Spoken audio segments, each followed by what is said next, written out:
Some things are best left in the past, like how people in the 1950s put flavored gelatin in everything, or like the 5 marketing things we're talking about in this video.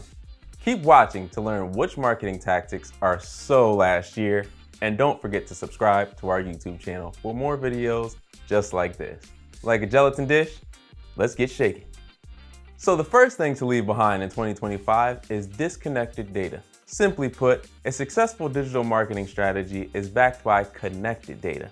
Data encompasses a bunch of different information, like customer names, phone numbers, emails, website interactions, phone calls with your team, channel performance, revenue from each campaign, etc. We love first-party data, and we love the tools that gather that data. What we don't love is having your first-party data stuck in each tool with nowhere to go. When you bring the data you're gathering from all of your tools into one centralized location, you get a much deeper understanding of who your audience is, how well your marketing is working, how your campaigns are leading to sales, and what you can do to improve your efforts. To get all of your data together, you basically need a central tool that can talk to all of your other tools. That is often a CDP or customer data platform. A CDP brings together the data from a number of tools like a CRM, ad platform, or email platform, and then creates unified customer profiles from the data you have. You can then use that unified data in your campaigns and keep improving your marketing performance.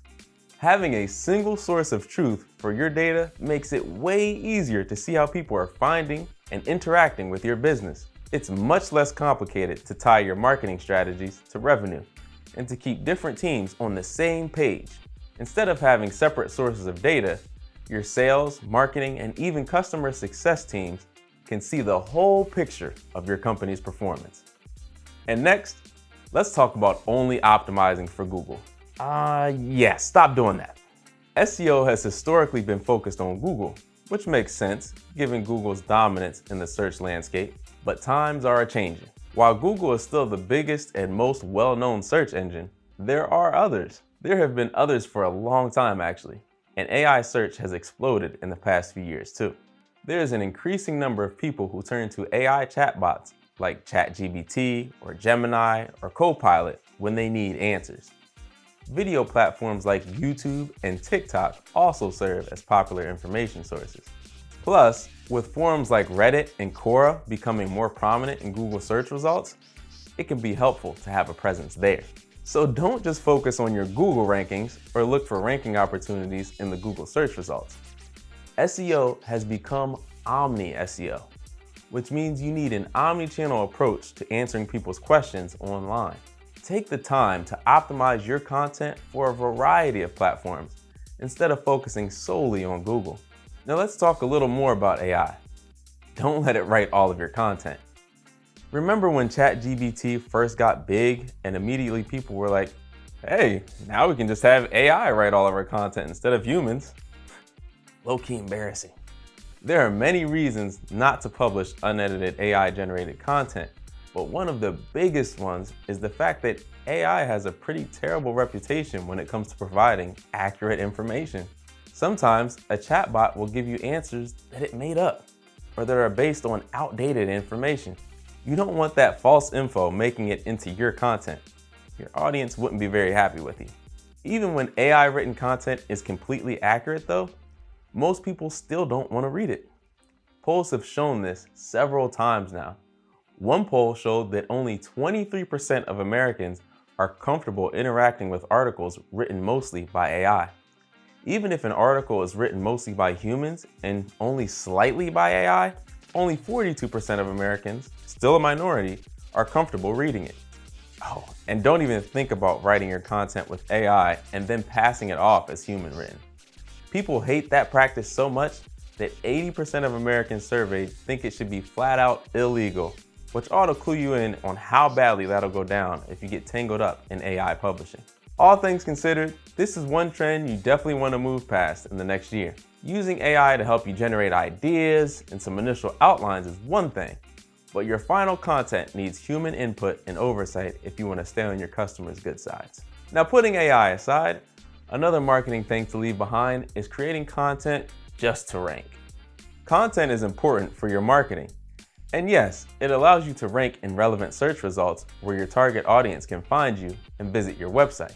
But rankings are not the only thing you should care about when you create your content. Let's say you get a piece of content listed in the first page of the search results. Sure, someone might click on it, but that doesn't mean they're going to immediately contact you or buy something. If they decide that your content is unhelpful, they will leave your site and go elsewhere. Your content will probably not keep its ranking for very long if that's the case.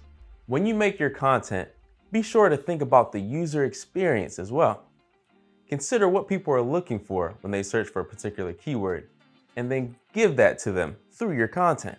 In other words, be sure to address search intent.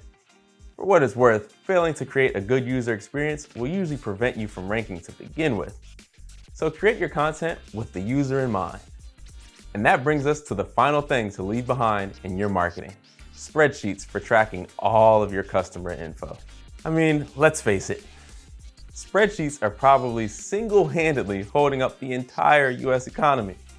In fact, one survey reported that 66% of respondents look at their spreadsheets a minimum of once per hour when they're at the office. We're guessing that nearly every business out there, including yours, uses spreadsheets to keep track of at least some of their data. And that's fine, to a point. We still need a good spreadsheet from time to time. But one thing you should not fully rely on spreadsheets for is customer data tracking. I mean, I guess you can keep storing your customer data in a spreadsheet, but it's pointless to do it that way when there are lots of tools out there that can do it so much better and allow you to put that customer data to work rather than have it sit in a document untouched. Now remember earlier when I mentioned CDPs and CRMs? Those are the kind of tools you want to use for your customer data, because not only can they pull your customer data from other sources, but they can also easily organize that data and help you analyze it for patterns and trends. So make sure you get a good data management tool that can replace the dusty old spreadsheets you've been using for years. If you have a ton of data in your spreadsheets, you can likely upload them to a CDP or CRM for easier management. Well, there we go. Those are the 5 major outdated marketing practices to avoid this year.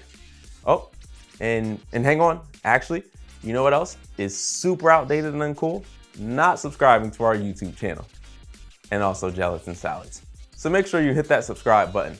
It's what all the cool marketers are doing these days, you know? Thanks for watching, and I'll see you in the next one.